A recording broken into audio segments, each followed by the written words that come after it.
नमस्कार, स्वदेश आर में स्वागत है आप सभी का। मैं हूं आपके साथ सौमित्र बुद्धकर। बाजार बीते कुछ हफ्तों से लगातार गिर रहा है, लेकिन मार्केट की चाल से जो अंदाजा मिल रहा है वो ये है कि बाजार की गिरावट में अब एक जोरदार यू टर्न आने वाला है। मार्केट में जो एक वैल्यूएशन का कंसर्न था, शायद वो काफी हद तक रीएडजस्ट होता दिख रहा है। आज हमारे साथ दो खास मेहमान हैं, कैपिटल माइंड्स के फाउंडर दीपक शेनॉय और साथ ही नूरेश मीरानी, वो भी हमारे साथ मौजूद हैं। नूरेश से हम थोड़ा टेक्निकल व्यू लेंगे और साथ ही साथ दीपक से हम समझेंगे कि फंडामेंटली और इस समय इकोनॉमी के लिहाज से बाजार कितना फिट होता दिख रहा है वैल्यूएशन में और बाकी पैरामीटर्स में। बहुत बहुत स्वागत आप दोनों का इस चर्चा में शामिल होने के लिए। दीपक, मैं पहले आपसे शुरुआत करना चाहूँगा। पहले तो बहुत शुक्रिया हमारे साथ जुड़ने के लिए। कई बार ऐसा होता है कि हम मार्केट में बाय करने के लिए जाते हैं तो हमारा कहीं ना कहीं कोई डिस्कम्फर्ट रहता है कि in the terms of valuation या इन टर्म्स ऑफ ग्रोथ। लेकिन अब जो मार्केट है उसको आप किस तरह से देख रहे हैं, कैसे हमें देखना चाहिए? Is it a market to buy और is it a market where we should still wait? अभी अब जो मार्केट देख रहे हैं वो अभी अगर आप पी रेशियो देखें मार्केट का 25 और 28 के बीच में हुआ करता था अबाउट 6-7 महीने पहले। उससे मार्केट भी काफी कम हो गया, 12% गिर गया है मार्केट। और जो अर्निंग्स आई हुई हैं लास्ट 6 महीने में, जो अर्निंग्स आई हैं वो काफी अच्छी आई हैं। तो जो पी रेशियो हो गया मार्केट का वो करीबन 20.75 है, 21 से कम है। ये अगर आप पास्ट हिस्ट्री देखें, पास्ट 10 इयर्स में, ये उतना एक्सपेंसिव नहीं है हिस्ट्री के हिसाब से। मतलब चीप भी नहीं है और एक्सपेंसिव भी नहीं है।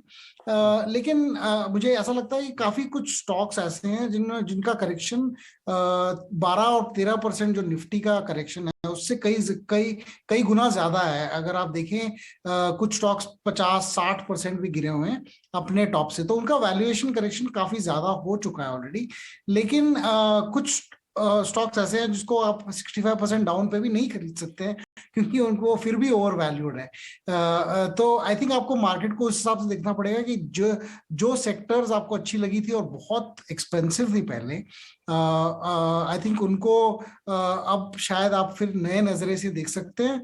और जो कुछ बहुत एक्सपेंसिव है और जो प्रॉफिट नहीं बना रहे हैं कंपनीज, या फिर उनका प्रॉफिटेबिलिटी एक्चुअली वीक हो गया है पिछले 6 महीने में, उन कंपनीज को लोअर वैल्यूएशन पे भी खरीदने की जरूरत नहीं पड़ेगी क्योंकि उनके वैल्यूएशन अभी भी एक्सपेंसिव है।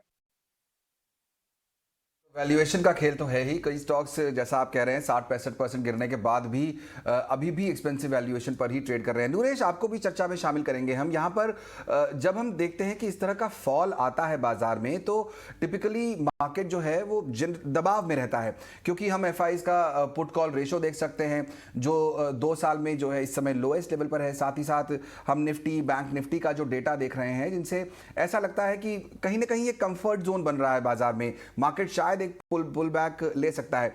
आपका क्या व्यू है? टेक्निकल रीजंस के हिसाब से आपको लगता है कि बाजार में अभी एक पुल बैक आ सकता है?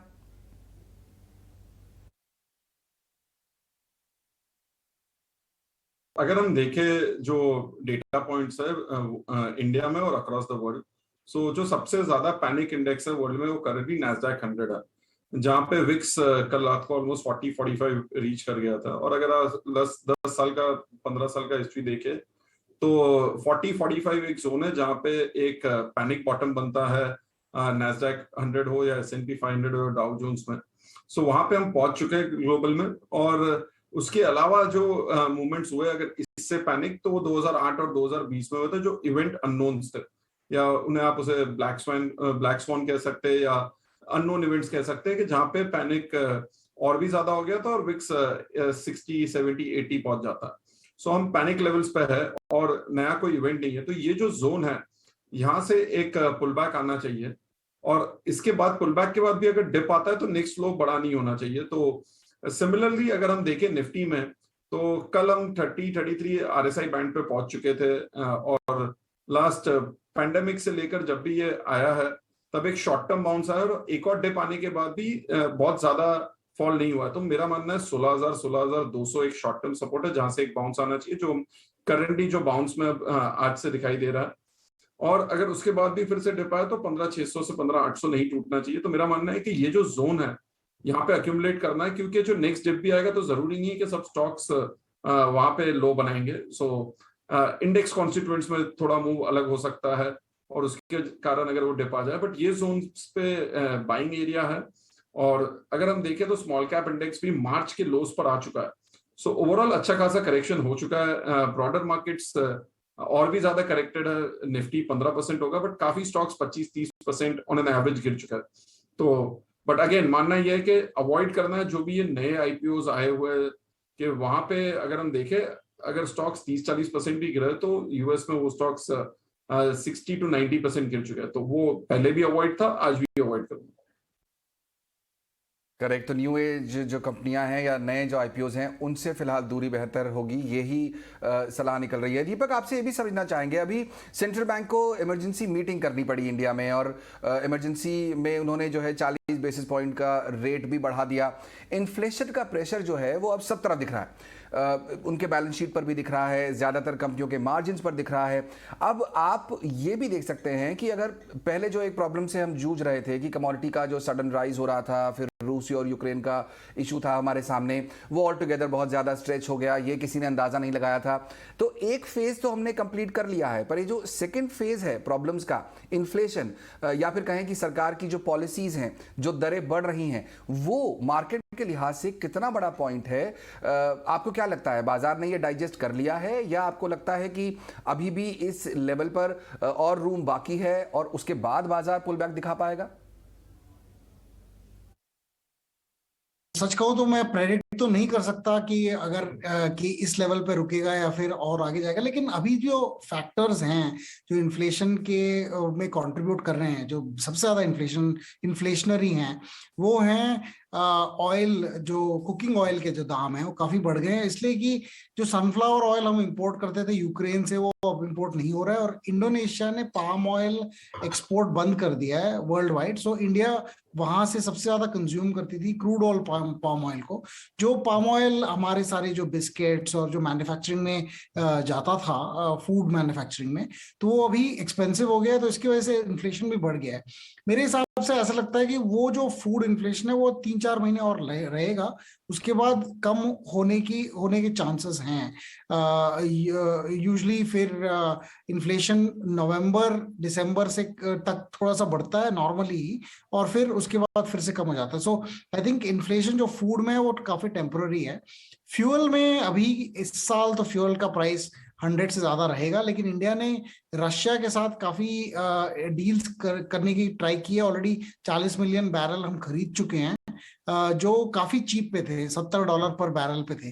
वो अगर हम और खरीद सकते हैं तो शायद हमारा जो पेट्रोल पंप और डीजल के जो प्राइसेस हैं वो शायद ही और ज्यादा ना हो। एटलीस्ट जो 100 रुपए 102 रुपए का रेट है, आई थिंक उससे कुछ कम होना चाहिए अगर हम ये डील्स कर लें तो ये चीज, इन्फ्लेशन अगर मॉडरेट हो जाती है इंडिया में, वर्ल्ड में तो अभी भी टाइम है मॉडरेट होने का। इंडिया का जो इन्फ्लेशन है उतना ज्यादा बढ़ेगा नहीं, और अगर उतना ज्यादा बढ़ेगा नहीं, हमारे इंटरेस्ट रेट्स इससे बहुत ज्यादा नहीं बढ़ेंगे। अब बढ़ने के जो अभी जो शॉर्ट टर्म रेट्स है इंडिया के 4.4% है, उसमें काफी स्कोप है। अगर इसको 4.4% को आप 5.5 भी बना दें तो वो भी हमारे इन्फ्लेशन से कम है।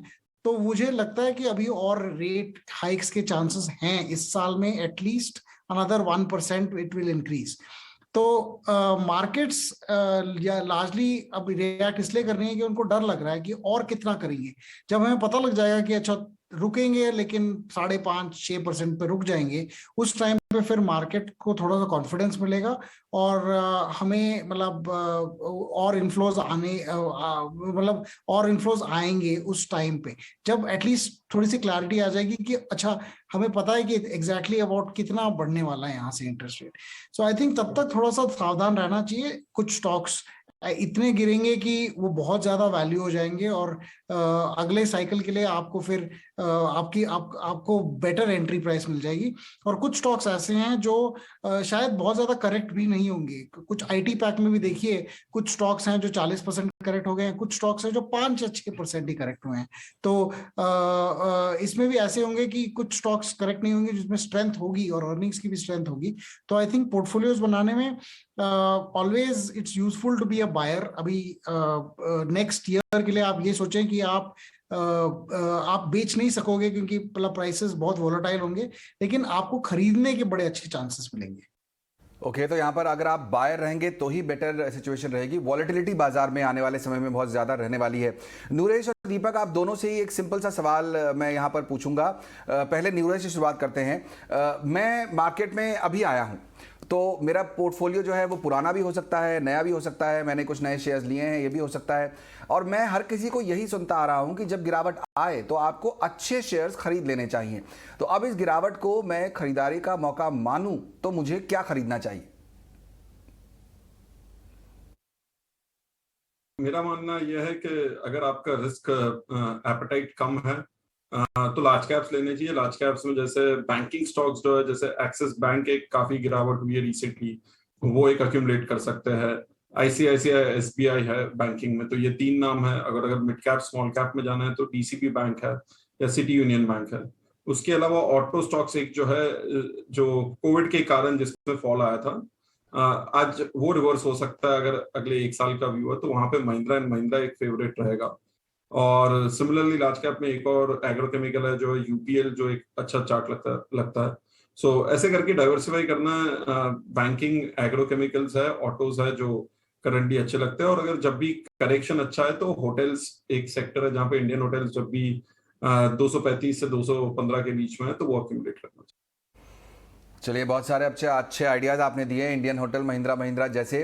दीपक, आपसे भी यही सवाल पूछूंगा, लेकिन थोड़ा सा चेंज करता हूं आपके लिए एक सवाल। मुझे अगर खरीदने हैं ये सब स्टॉक्स या ये सारे सेक्टर्स, तो आप मुझे रीज़न बताइए कि क्यों खरीदना चाहिए। आप थीम भी बता सकते हैं, शेयर बता सकते हैं जिसमें आप ज़्यादा कंफर्टेबल हों। शेयर्स तो मतलब हम भी खरीद रहे हैं तो इसको एक तरह से हम बायस्ड हैं बहुत। लेकिन हम अभी कंसंट्रेट इसमें कर रहे हैं कि जहां पे अर्निंग्स पावर हो और जिसमें ज्यादा डेट ना हो, ऐसे स्टॉक्स। और इसमें अभी जैसे कमोडिटीज हैं वो अप साइकिल में थे, अभी उनका डाउन साइकिल आएगा तो हम उनको अभी खरीद नहीं रहे हैं। जैसे कोई स्टील की कंपनीज हो या फिर एल्यूमिनियम या सीमेंट, हम उनको नहीं खरीद रहे हैं। लेकिन जिस कंपनीज में प्राइसिंग पावर थोड़ा सा हो, अगर आप देखिए आईटी कंपनीज में थोड़ा सा प्राइसिंग पावर होता है, और थोड़े से जो टेलीकॉम कंपनीज में है आजकल प्राइसिंग पावर बनने लगा है।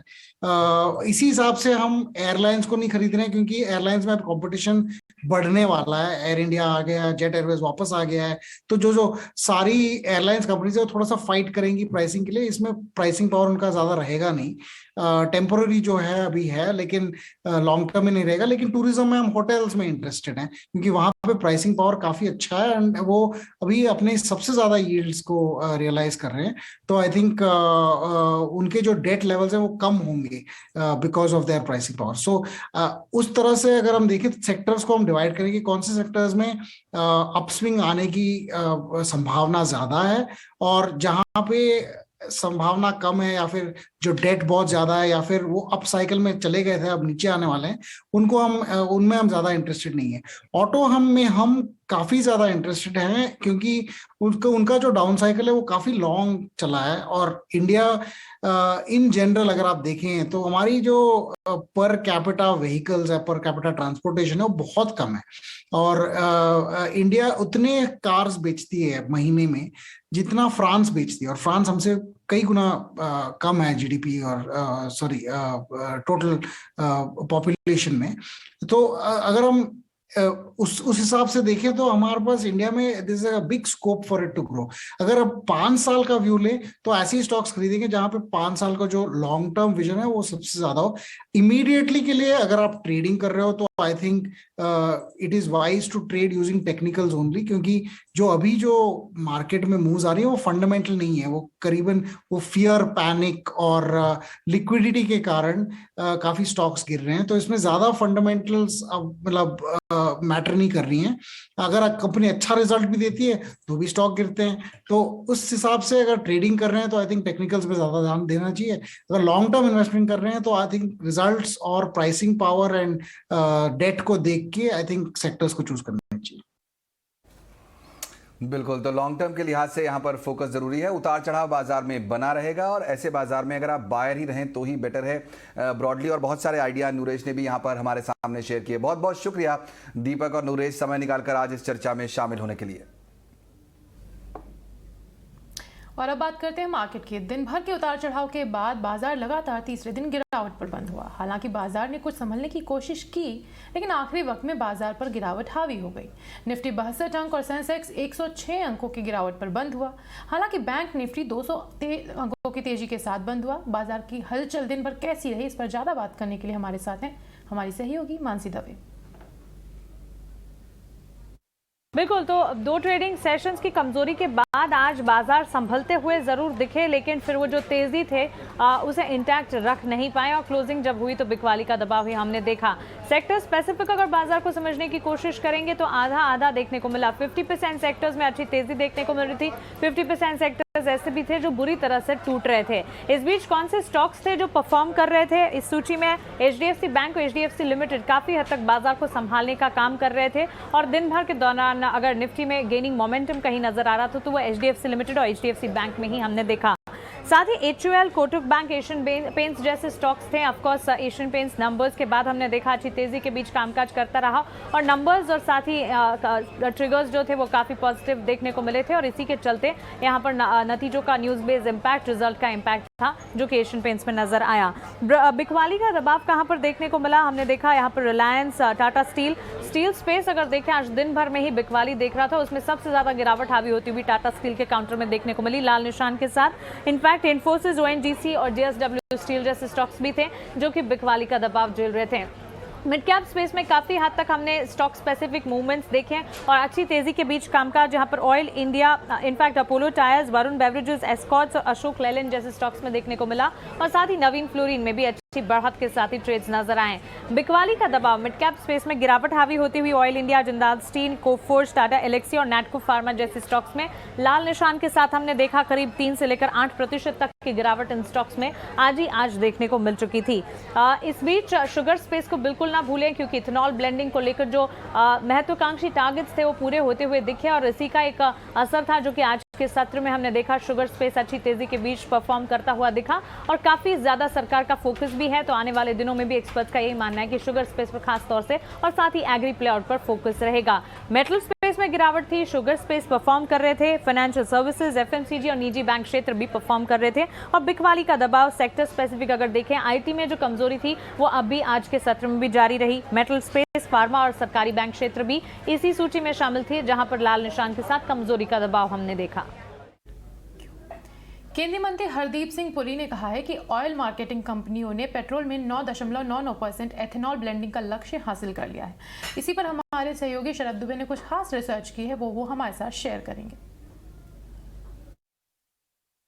जी बिल्कुल, ये बहुत गर्व की बात है कि सबसे हाईएस्ट लेवल्स जो आप एथेनॉल ब्लेंडिंग कहते हैं पेट्रोल में, उसके आंकड़े जो है अचीव हो गए हैं। और जो केंद्रीय मंत्री जो है हरदीप सिंह पुरी ने भी कहा कि ऑलमोस्ट 9.99% जो पेट्रोल है ऑलरेडी एथेनॉल ब्लेंडिंग जो टारगेट है वो हासिल हो चुका है। और ये जो है बेसिकली OMC से जो है सप्लाई आता है और ऑन कोर्स है, कह सकते हैं अगले 10% में बढ़ने के लिए। अगर टारगेट्स की बात करें तो 20% का टारगेट है जो 2025 का जो है लागू रहेगा। और अगर आंकड़ों में बात करें तो 1000 करोड़ लीटर्स, हाँ ये जो नंबर है 1000 करोड़ लीटर, इस पे फोकस रहने वाला। अगर इथेनॉल ब्लेंडिंग की क्वांटिटी सप्लाई के बारे में बात करें तो उसमें जो है हम कहेंगे कि FY19 से लेके जो FY22 का जो जर्नी है उस पे आप देखेंगे 189 करोड़ का था, लेकिन अब जो है 420 करोड़ यानी कि ऑलमोस्ट 42% का जो है कवरेज ऑलरेडी हो चुका है।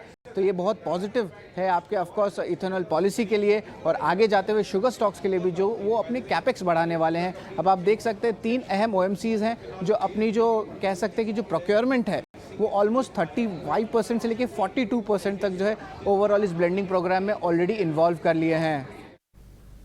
और अब बात करते हैं डॉलर रुपए की। डॉलर इंडेक्स 2 दशक के ऊपरी स्तरों पर पहुंच चुका है। इसका असर इंडियन करेंसी पर क्या हो रहा है और अगर यहां से डॉलर की मजबूती और बढ़ती है तो इसका असर कैसा होगा, इन तमाम डिटेल्स को हमारे साथ लेकर गया है हमारे सहयोगी डिम्पी कालरा।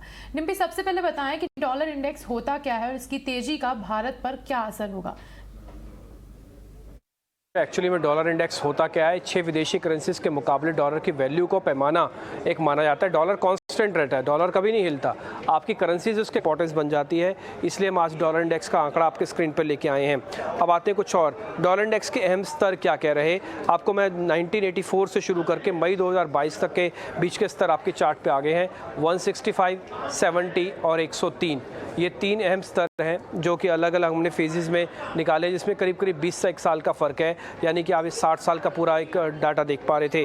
अब आते हैं डॉलर इंडेक्स में वेटेज किसकी है। जैसे हमने कहा 6 करेंसीज हैं तो उसमें अलग अलग करेंसी की वेटेज भी होगी। तो पहली वेटेज यूरो की है जो कि 57 है, जैपनीज येन करीब 13% के वेटेज रखता है और सबसे कम रखता है स्विस का फ्रैंक जो कि करीब 3-3.5% है। अब कुछ एक इंपॉर्टेंट आंकड़ों पे और आते हैं। एफआईज निवेशक क्यों इस पे रखते हैं, शेयर बाजार के लिए क्यों इंपॉर्टेंट है, सोने के लिए क्यों इंपॉर्टेंट है। विदेशी निवेशक पैसा निकालते हैं तो आपको यहाँ पे पता लग जाएगा भारतीय बाजारों से, तो डॉलर इंडेक्स रुपए के मुकाबले कमज़ोर हो बढ़ जाएगा, रुपया कमज़ोर हो जाएगा, डॉलर इंडेक्स मजबूत हो जाएगा। शेयर बाजार के हिसाब से देखेंगे, विदेशी निवेशकों की बिकवाली से बाजार पर दबाव बढ़ता है, जिसको हम टिपिकली एफआईज कहते हैं, और इसका मनी अगर बाहर निकलता है तो आपको उसकी चेकिंग अगर देखनी भी होगी तो आप डॉलर इंडेक्स में जाके भी एक बार चेक कर सकते हैं। एक्सपोर्ट करने वाली कंपनीज के लिए भी ये थोड़ा कमज़ोरी जो होती है रुपए के अंदर, जो डॉलर मजबूत होता है उसका बेनिफिट मिलता है। इसलिए बार बार एंकर्स को, रिसर्चर्स को आप ये बोलते हुए देख पा रहे होंगे कि अब तो रुपया कमज़ोर हुआ है तो आईटी कंपनीज को बेनिफिट होगा। सोने के हिसाब से देखें तो डॉलर इंडेक्स में उछाल होने से कीमतों पर दबाव का ट्रेंड बनता है, क्योंकि अपने आप में ये भी एक हेज कमोडिटी है डॉलर, जो कि रुपए के सोने के अगेंस्ट में है। और दूसरा, आईटी कंपनी और फार्मास्यूटिकल्स को बेनिफिट इसलिए मिलता है क्योंकि भारतीय आईटी और फार्मास्यूटिकल्स का सबसे बड़ा बाजार है और इस सबके एक्सपोर्ट करने से बेनिफिट होगा ही होगा। तो ये पूरी कहानी डॉलर इंडेक्स की हमने आपके सामने रख दी।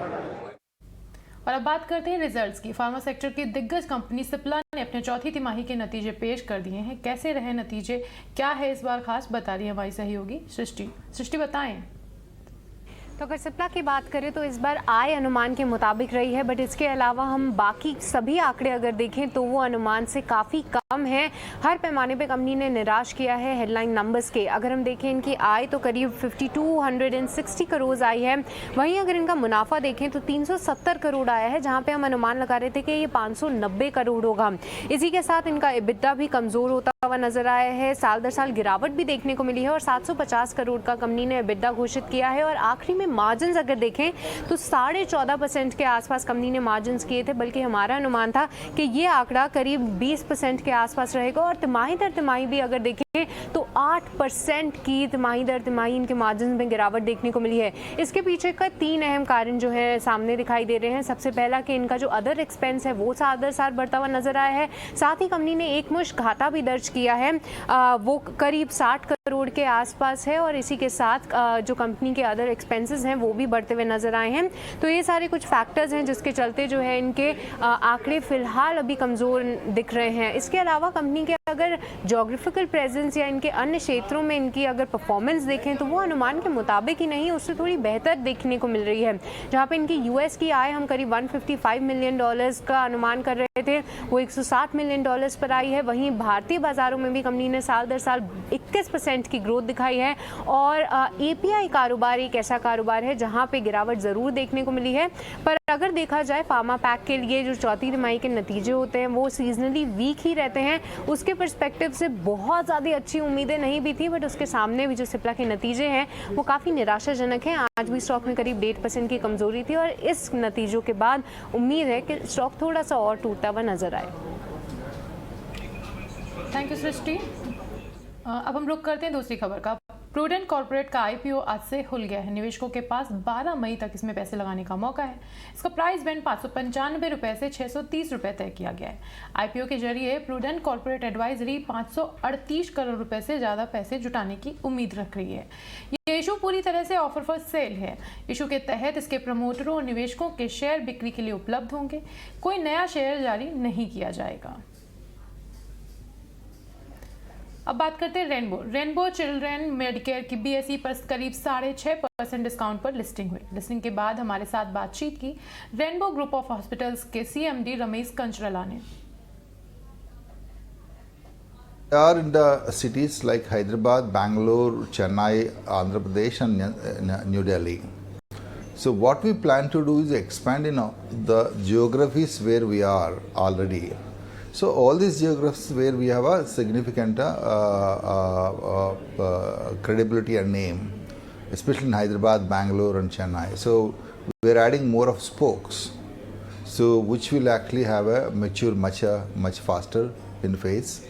And the NCR we are looking at as a Delhi as an NCR cluster, which we would be kind of looking at to grow over a period of time.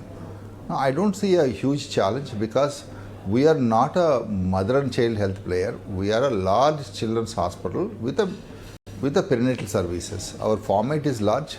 We are more of a children's multi-specialty hospital with a obstetrics services as well. So therefore, we do not really see the mother and child is a competitor for us. चीन में Covid lockdown के चलते supply chain में दिक्कत का असर अब दिखने लग गया है। एयर कंडीशनर्स मार्केट पर भी इसका असर साफ पड़ रहा है। डीलर्स का कहना है कि लगभग सभी ब्रांड्स के 1.5 टन से लेकर 3 टन के 5 स्टार AC के मॉडल की सप्लाई में कमी आ चुकी है। क्या है पूरी खबर, जानने के लिए चलते हैं हमारी सहयोगी कृतिका अरोड़ा के पास। शॉर्टेज ऑफ प्रोडक्ट्स दिखनी शुरू हो गई है कंज्यूमर ड्यूरेबल इंडस्ट्री में, और वो इस वजह से क्योंकि चाइना में कोविड की वजह से लॉकडाउन रिस्ट्रिक्शंस हैं। तो डीलर्स कहते हैं कि वो देख रहे हैं स्पेशली इन एयर कंडीशनर्स काफ़ी शॉर्ट सप्लाई है अक्रॉस ब्रांड्स अक्रॉस मॉडल्स, और वेटिंग पीरियड जो रेंज कर रहा है वो from 15 days to up to 1 month है। तो वो कहते हैं कि जैसे कि 1/2 ton 2 ton 3 star 5 star AC short supply हैं, और हालांकि कस्टमर्स के पास ये ऑप्शन है कि अगर फ़िलहाल एक ब्रांड में वो मॉडल अवेलेबल नहीं है तो वो दूसरे ब्रांड पर चूज़ कर सकते हैं। लेकिन इंडस्ट्री प्लेयर्स ये भी कहते हैं कि अगले 10 से 20 दिनों में सिचुएशन वर्स हो जाएगी, और जो शॉर्टेज अभी सिर्फ ACs में देखने को मिल रही है वो और भी कैटेगरीज़ में और भी सेगमेंट्स में देखने को मिल सकती है। तो डीलर्स ये भी कहते हैं कि समर्स में क्योंकि एयर कंडीशनर्स का डिमांड काफ़ी अच्छा होता है, तो लेकिन इस तरह से शॉर्टेज नहीं हुआ है पहले, लेकिन अभी क्योंकि चाइना में लॉकडाउन रिस्ट्रिक्शंस हैं तो वो ये पहली बार है जब वो इस तरीके का शॉर्टेज देख रहे हैं। सरकार जल्द ही PLI स्कीम का दायरा बढ़ा सकती है और कुछ नए सेक्टर्स को भी इस स्कीम के साथ में जोड़ा जा सकता है। सूत्रों से मिली जानकारी के मुताबिक कैबिनेट सचिव ने गुरुवार को संबंधित मंत्रालय के सचिवों की बैठक बुलाई है। बैठक में नए सेक्टर्स जोड़ने पर चर्चा के साथ PLI स्कीम के प्रोग्रेस की भी समीक्षा की जाएगी। इस एक्सक्लूसिव खबर की और डिटेल्स के साथ हमारे सहयोगी प्रकाश प्रियदर्शी जुड़ रहे हैं। देखिए, सूत्रों के हवाले से हमें एक्सक्लूसिव जानकारी मिल रही है कि इस हफ्ते कैबिनेट सेक्रेटरी PLI स्कीम के ऊपर एक काफी अहम बैठक करने जा रहे हैं। यह बैठक 12 मई को होने जा रही है, जिसमें PLI स्कीम की समीक्षा की जाएगी। सूत्र हमें बता रहे हैं कि संबंधित मंत्रालयों के जो सचिव हैं इस बैठक में शामिल होंगे, साथ ही साथ नीति आयोग के टॉप ऑफिशियल्स भी इस बैठक में शामिल होने जा रहे हैं। सूत्रों की माने तो जो मौजूदा स्कीम्स हैं उसके ऊपर संबंधित मंत्रालयों के सचिव जो है प्रेजेंटेशन देंगे कि इसमें कितना काम हुआ है, किस तरह की दिक्कतें आ रही हैं और कैसे यहां से आगे बढ़ा जाए। साथ ही साथ जिन सेक्टर्स के लिए PLI स्कीम की घोषणा हुई है, जहां पर जो सफल विनर्स हैं उनका चयन हो गया है, अब उस स्कीम को कैसे जल्दी से जल्दी जमीन पर उतारा जाए, इस मसले पर रणनीति तैयार होगी और जरूरी निर्देश जो हैं वो दिए जा सकते हैं। जैसा कि आपको पता है कि सरकार ने करीब 14 सेक्टर्स के लिए PLI स्कीम की घोषणा कर दी है और काफी काम इस पर आगे बढ़ चुका है। सूत्र हमें भी बता रहे हैं कि जो कुछ मौजूदा स्कीम्स हैं उसके दायरे को भी बढ़ाया जा सकता है। मसलन जो स्पेशलिटी स्टील है उसमें कुछ नई कैटेगरी शामिल की जा सकती है। मसलन सेकेंडरी स्टील को भी उसमें शामिल किया जा सकता है। कुछ नए सेक्टर्स के लिए भी स्पेशलिटी स्टील की मैन्युफैक्चरिंग जो है वो की जा सकती है। इसके अलावा कुछ नए सेक्टर्स के लिए PLI स्कीम की घोषणा पर भी चर्चा हो सकती है, जिसमें हीरेबल एंड वेरेबल कैटेगरी के जो प्रोडक्ट्स हैं वो शामिल हो सकते हैं। अब इसकी साइज कितनी होगी, किस तरह की रूपरेखा इस स्कीम की हो सकती है, इस मसले पर भी चर्चा हो सकती है। और अब बात करते हैं कैब एग्रीगेटर्स की, जिसको लेकर कंज्यूमर अफेयर मिनिस्ट्री के आला अधिकारियों ने कैब एग्रीगेटर्स के साथ में मीटिंग की। इनफैक्ट कहा जाए कि क्लास ली तो बेहतर होगा। क्या रहा इस बैठक में, इसी पर पेश है हमारा आज का स्वदेश विशेष।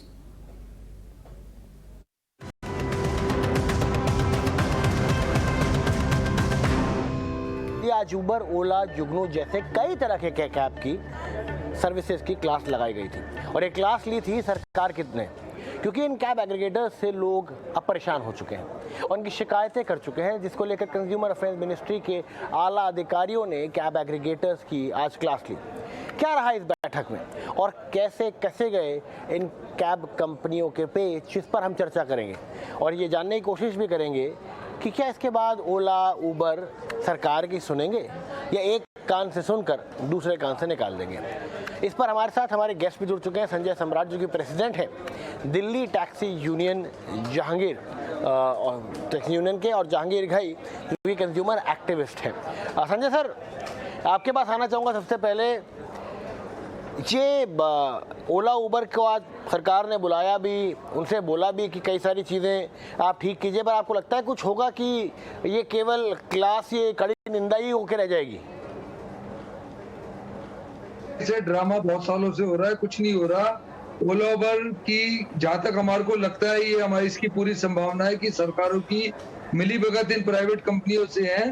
और 2017 रेडियो जो सिटी टैक्सी स्कीम थी, दिल्ली सरकार ने लागू नहीं करी, सेंट्रल गवर्नमेंट ने भी इनके खिलाफ कोई एक्शन नहीं लिया, इनका कोई कॉल सेंटर नहीं है, कहीं ये रजिस्टर्ड नहीं है, कोई इनकी मतलब इनकी जवाबदेही नहीं है। अगर कोई जनता इससे परेशान होती है, किसी पब्लिक को नुकसान होता है, ड्राइवर मारे जाते हैं, तो कोई इनकी जवाबदेही नहीं है। 30 से लेकर 40% कमीशन ले रहे हैं लोग, अपने फायदे के लिए सारे काम हो रहे हैं। फायदा होगा तो इनका होगा, नुकसान होगा तो ड्राइवर का होगा, सवारी का होगा। तो एक तरीके से इन कंपनियों पे लगाम लगाने की बहुत जरूरत है। और अगर सरकार ये ढिलाई रखती रही तो इसका खामियाजा भारत की जनता को भुगतना पड़ेगा, और भुगता भी है। काफी बलात्कार हुए, गाड़ियों में गंदगी होती है, ड्राइवरों को पूरा पैसा नहीं मिलता है, ड्राइवर 24 घंटे गाड़ी चलाता है। तो एक तरीके से इन कंपनियों ने ईस्ट इंडिया कंपनी का रूप बना दिया है। और ये अंग्रेजों की जो ऐसे ब्रिटिश जो थे शोषण करते थे, ये कंपनियां चालकों का और भारत की जनता का भी शोषण करने पे आ गई। मैं आपके पास आऊँगा, पहले हम चलते हैं समीर दीक्षित के पास जो कि हमारे संवाददाता हैं और काफ़ी समय से इसको ट्रैक भी कर रहे हैं। परसों तो ये कंज्यूमर के रूप में काफ़ी दिक्कत झेल के आए हैं। समीर, क्या हुआ है मीटिंग में? देखिए, क्लास लगा दी, बड़ा अच्छा लगता है हमें मीडिया में हेडलाइन चलाने में, बोलने में, सुनने में, लेकिन इसका असर कितना होगा?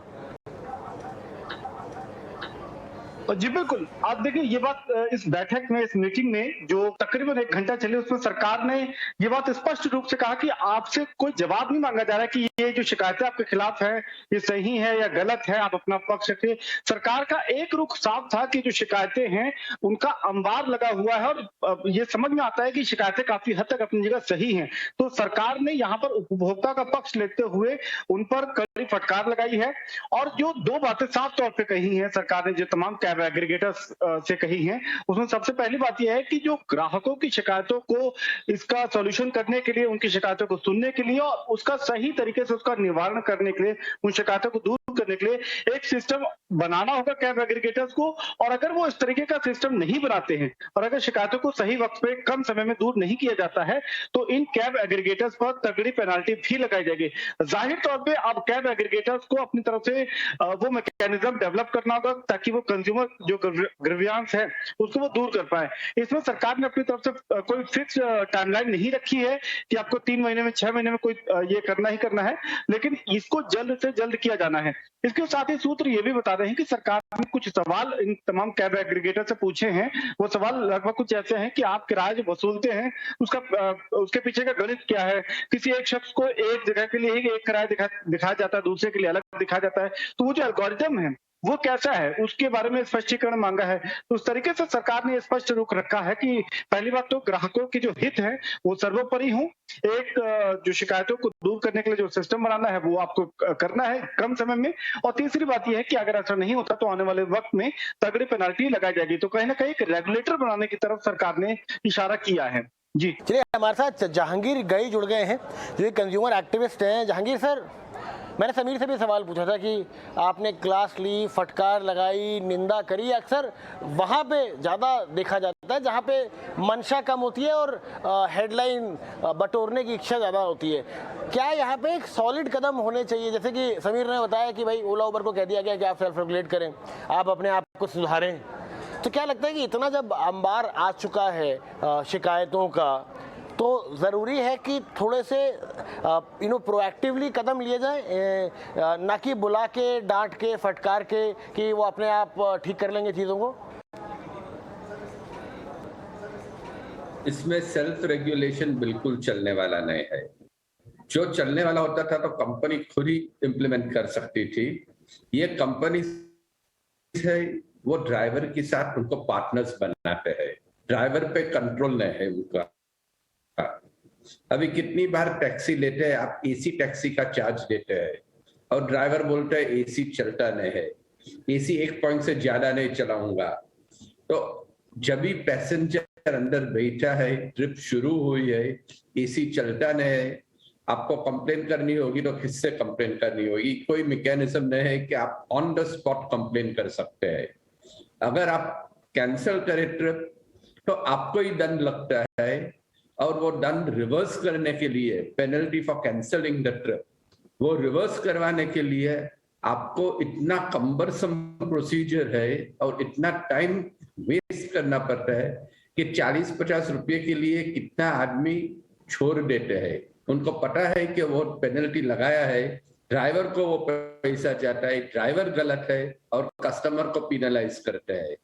तो ऐसी स्थिति में अगर सरकार और regulatory mechanism proactively on the spot timely intervention नहीं होगा तो उसके बाद रिड्रेसल मैकेनिज्म कुछ ठीक चलने वाला नहीं है। टाइमली रिड्रेसल सबसे महत्व का है, बिकॉज ऐसा समझिए कि आप सूट पहन के आप काम पे जाते हैं तो आप पसीना पसीना हो जाएंगे, एसी नहीं चलता है, आप उधर पहुंचेंगे, आपका पूरा दिन बिगड़ गया।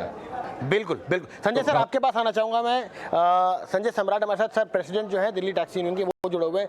संजय सर, आप तो कह रहे हैं कि ओला उबर के साथ दिक्कत है, लेकिन ज़्यादातर कंप्लेंट्स तो ड्राइवरों के खिलाफ ज़्यादा आती हैं और लोगों को शिकायत ये है कि ओला उबर जो है वो ड्राइवर के खिलाफ एक्शन नहीं लेता। अभी हमारी स्क्रीन पर भी चल रहा है, समीर दीक्षित हमारे साथ मौजूद है। परसों उनके साथ ये कहानी उन्होंने रिकॉर्ड कर लिया कि गाड़ी में बैठ गए हैं, ट्रिप चालू नहीं हुई है और वो मना कर रहे हैं हम कहीं भी नहीं जाएंगे। तो ये भी एक बहुत बड़ी दिक्कत है ना, कि एक तो ओला, दिक्कत ये है कि ड्राइवरों के खिलाफ जो कंप्लेंट्स आ रही हैं उसको ओला उबर कुछ कर नहीं रहा है उस पर। सर देखो, दोनों तरफ से गलतियां हैं। कंपनी की ज्यादा गलती है, ड्राइवर तो मजबूरी में जो कुछ कर रहे हैं, ड्राइवर मजबूरी में कर रहे हैं। अभी जो 8 तारीख को डेमोन्स्ट्रेशन कर रहा था और 18 तारीख को हड़ताल हुई थी, तो ओला उबर दोनों कंपनियों ने 11% किराया बढ़ा दिया था। अब आप ये लगाओ कि सीएनजी 72 रुपए किलो हो गई है, तो इनको दिल्ली सरकार को सब्सिडी देनी चाहिए। जब ये दारू पे सब्सिडी देते हैं, टीटीसी बस पे सब्सिडी देते हैं, पानी पे, बिजली पे इनको सब्सिडी देनी चाहिए। समीर, कितनी जल्दी अब इसमें एक्शन देखा जा सकता है? कितनी जल्दी हम ये देख सकते हैं कि आगे आने वाले समय में एक एक्शन आएगा? और बहुत ये जो सिस्टम्स की बात हुई है, कोई टाइमलाइन दी है इस समय या अभी थोड़ा सा समय लगेगा इनको आने में? जी बिल्कुल उत्कर्ष, अभी सरकार ने कुछ सवालों के जवाब मांगे हैं तमाम कैब एग्रीगेटर से, जो संभवतः अगले तकरीबन 30 दिनों में उनको देने हैं सरकार को। मसलन ये जो कंज्यूमर अफेयर्स मिनिस्ट्री है। लेकिन देखिए उत्कर्ष, एक चीज मैं आपका ध्यान देना चाहूंगा। देखिए जो कंसेप्ट है ये जो कैब एग्रीगेटर्स का, वो कंसेप्ट में बुराई नहीं है। कंसेप्ट ये है कि आप अपने मोबाइल के जरिए टैक्सी मंगा सकते हैं और आप अपने किसी भी जो मंजिल है वहां जाना चाहें आप जा सकते हैं। कंसेप्ट में बुराई नहीं है। दिक्कत कहाँ ये आती है कि जब किसी की जवाबदेही नहीं होती है। मसलन कि जो ड्राइवर है, जैसा अभी आप लगातार देख रहे हैं कि ड्राइवरों को जब शिकायत होती है तो ड्राइवर की रेटिंग कम हो जाना, या अगर कैंसिलेशन जैसे मसलों पर कुछ जो कैंसिलेशन 50-60 रुपए जो इसके कंज्यूमर के बनते हैं वो कंपनियां रिवर्स कर देती हैं, ओला उबर। इस तरीके के मामूली जब तक प्रक्रियाएं चलती रहेंगी और तब तक उसका बड़ा परिणाम या उसके सिस्टम के सुधार के रूप में वो दिखना बहुत मुश्किल होगा। लिहाजा सरकार ने जो सबसे बड़ा सवाल पूछा है वो यही पूछा है कि अगर आप ये जो पूरा मैकेनिज्म है इसमें जवाबदेही किसकी तय होगी, यानी कि जब कल को आप सिस्टम बनाएंगे और आपके खिलाफ शिकायत होगी तो आप क्या करोगे, आप एक्शन किस पे लोगे? ये बड़ा सवाल है जिसको लेकर के सरकार ने उनसे जवाब मांगा है। और सरकार ये खुद देखेगी, खुद मॉनिटर भी करेगी कि जो ये कंज्यूमर ग्रीवियंस रिड्रेसल मैकेनिज्म बनाया जाएगा इसको आखिर मॉनिटर कौन करेगा। ये एक अहम बात है, क्योंकि आपको बता दें कि जहां तक इसमें ज्यादातर जो ड्राइवरों की शिकायतें आती हैं तो ड्राइवरों के ऊपर जो अभी आप उनका रवैया देखते हैं वो इसलिए बड़ा मनमाना सा लगता है क्योंकि उनको पता है कि वो शिकायत ज्यादा से ज्यादा कहाँ जाएगी, कंपनी जाएगी। कंपनी पहली बात तो जो अधिकतर उपभोक्ता है वो किसी झंझट में नहीं पड़ा जाता। वो कौन अपनी इतनी देर माथापच्ची करे कि शिकायत करे और फिर उसके बाद जाकर के एक ड्राइवर के एक रेटिंग कम कराए। तो इसलिए यहाँ पर किसकी जवाबदेही होगी उसी को लेकर के सबसे बड़ा लगातार सरकार के बीच में और इन कैब एग्रीगेटर्स के बीच में क्लैश चल रहा है, क्योंकि कंपनियां नहीं चाहती हैं कि उन पर कोई आंच आए, उनके ऊपर कोई सवाल बने।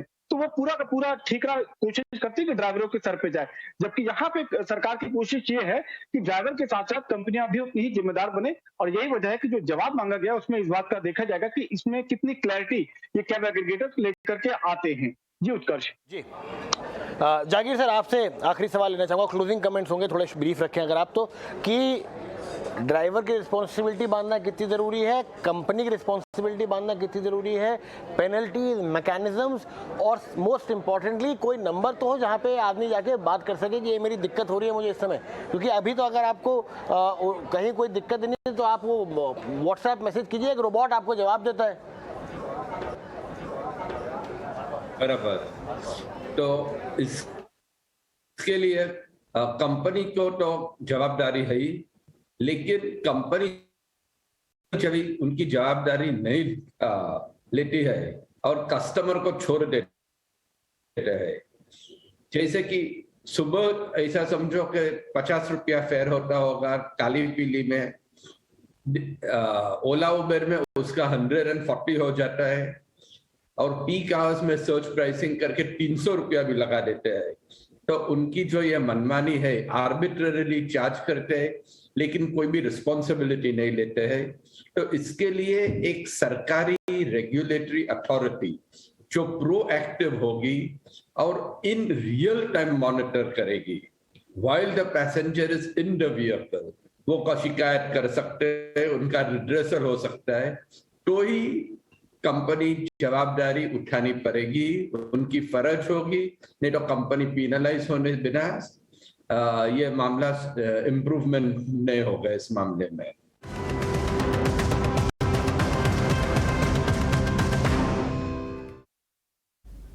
वहीं कंज्यूमर अफेयर मिनिस्ट्री के साथ हुई मीटिंग के बाद उबर इंडिया के central operation head Nitish Bhushan का बयान आया है। उन्होंने कहा कि मंत्रालय की सिफारिशों पर गंभीरता से गौर किया जाएगा और जल्द ही इनको इनपुट मुहैया कराया जाएगा। इसके अलावा राइडर और ड्राइवर्स को एक समान रूप से बेहतर प्लेटफॉर्म मुहैया कराने के लिए भी काम किया जाएगा।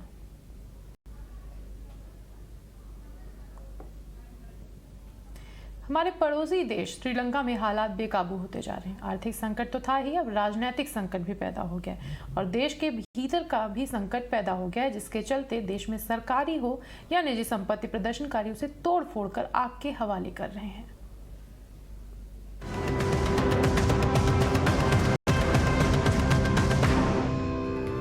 चलिए बात कर लेते हैं हमारे पड़ोसी देश की। पड़ोसी देश श्रीलंका में हालात बेकाबू होते जा रहे हैं। आर्थिक संकट तो था ही, अब राजनीतिक संकट भी पैदा हो गया है और देश के भीतर का भी संकट पैदा हो गया है, जहां पीएम महिंद्र राजपक्षे के इस्तीफे के बाद लोगों ने उनके घर में आग लगा दी और फिर कई सांसदों पर भी हमला किया। कानून व्यवस्था कहीं नजर नहीं आ रही है। हालांकि हालात इतने बद से बदतर हो गए हैं कि श्रीलंका कंगाल तो था ही, अब अंदरूनी हाल भी खराब हो चुका है, यानी कि हाल बेहाल है। शहर में कई जगहों पे आगजनी की वारदात को अंजाम दिया गया।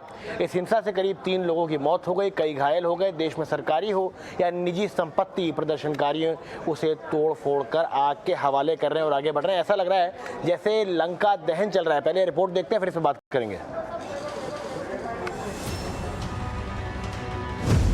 श्रीलंका के पूर्व पीएम का घर फूका। पूर्व मंत्री जॉनसन के घर में लगाई आग। सांसद महिपाला हेरात का घर जलाया। पहले तोड़ी कार, फिर लगाई आग। बवाल में सांसद समेत 3 की मौत, 150 घायल। श्रीलंका में अशांति, हिंसा और तनाव। आमने सामने सरकार समर्थक और विरोधी, विपक्षी नेता और सांसद के काफिले पर हमला। कंगाल श्रीलंका में बवाल की तस्वीरें।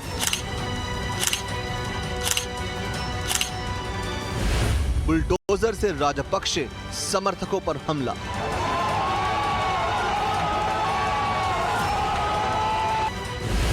सड़क पर हिंसक भीड़ का तांडव।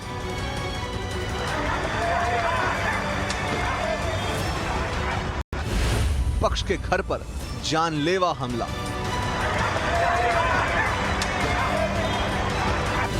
भीड़ ने की जान लेने की कोशिश।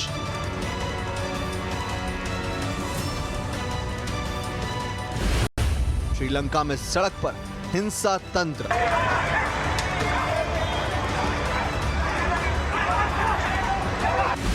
हिंसा, लूटपाट और आगजनी की लंका।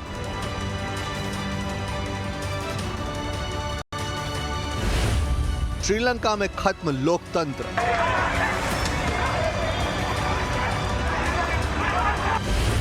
श्रीलंका में अब हिंसा तंत्र हावी। जहां देखो वहां लंका दहन।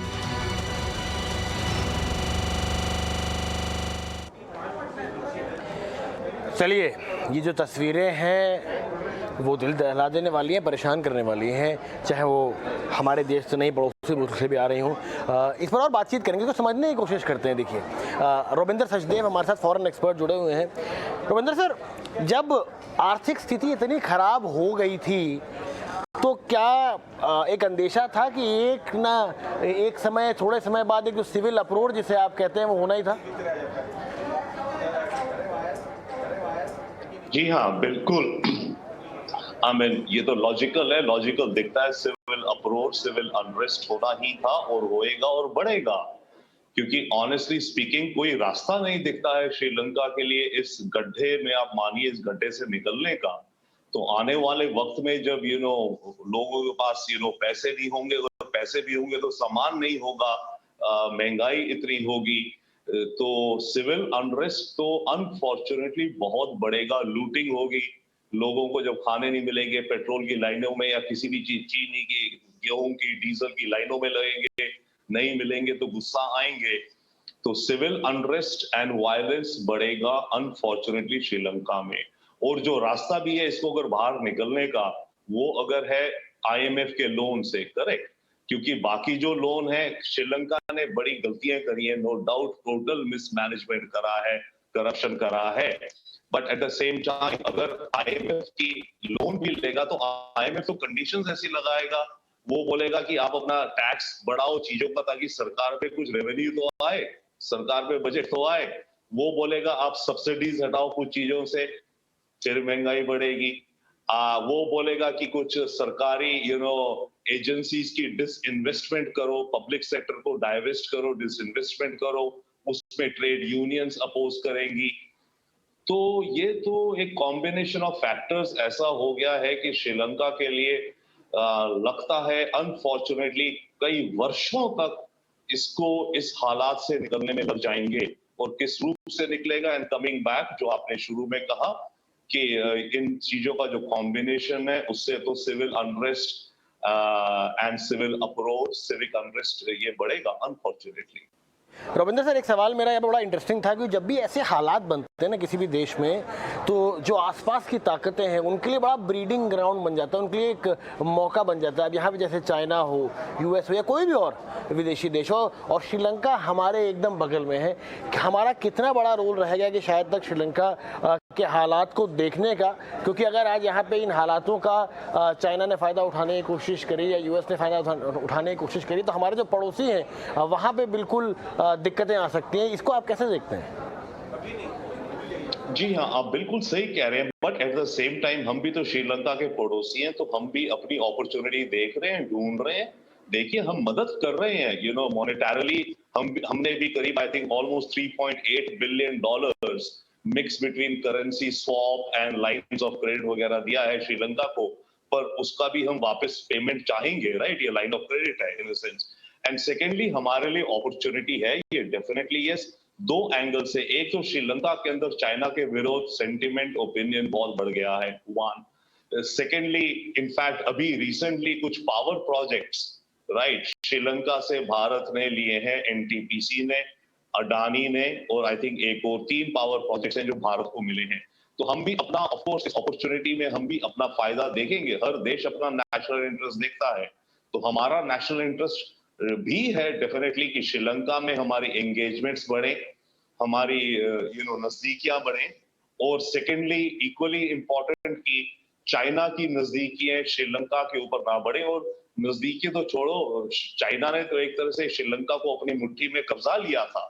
ओके, तो वो जितना लूजन होगा, जितना पॉलिटिशियंस के अगेंस्ट जा रहे हैं, आज जो घर जलाए जा रहे हैं प्राइम मिनिस्टर के, और करीब आई थिंक 30 या 40 मिनिस्टर्स के घर भी जला दिए हैं कल। तो जो श्रीलंकन एलीट है इस समय, पॉलिटिकल एलीट, जो चाइना की तरफ ज्यादा टिल्ट कर रही थी, तो वो तो उसको अब रिवाइज करना पड़ेगा अपना सिचुएशन, अपनी पोजीशन। बट हाँ, फिर भी वो चाइना के साथ रिश्ते रखेंगे, बट ऐसा है कि अब इन्हें अपने को ओपन करना पड़ेगा, क्योंकि चाइना अभी तक श्रीलंका क्या कर रहा था, ये कमर्शियल लोन्स पे जा रहा था। पिछले 10-12 साल से इन्हें था अपने सॉवरेन बॉन्ड इशू किए जा रहा था। दुनिया ध्यान नहीं दे रही थी, भाई कंट्री के सॉवरेन बॉन्ड तो अल्टीमेट चीज होता है। तो श्रीलंका धड़ाधड़ अपने सॉवरेन बॉन्ड इशू करे जा रहा था और पैसा खर्च करे जा रहा था, irresponsibility on projects which were white elephant projects.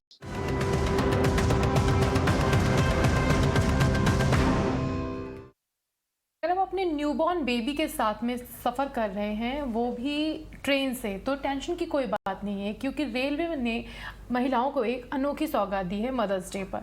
दरअसल अब माएँ अपने नवजात बच्चों के साथ ट्रेन में आराम से सफ़र कर सकती हैं। ट्रेन में महिलाओं को आरामदायक सफ़र देने के लिए बेबी बर्थ की शुरुआत की गई है। ट्रेनों की निचली सीट में एक छोटी सी सीट आपके नन्हे से बच्चे के लिए तैयार की गई है, जिसे आप फोल्ड भी कर सकते हैं। ये सुविधा अभी ट्रायल मोड पर है।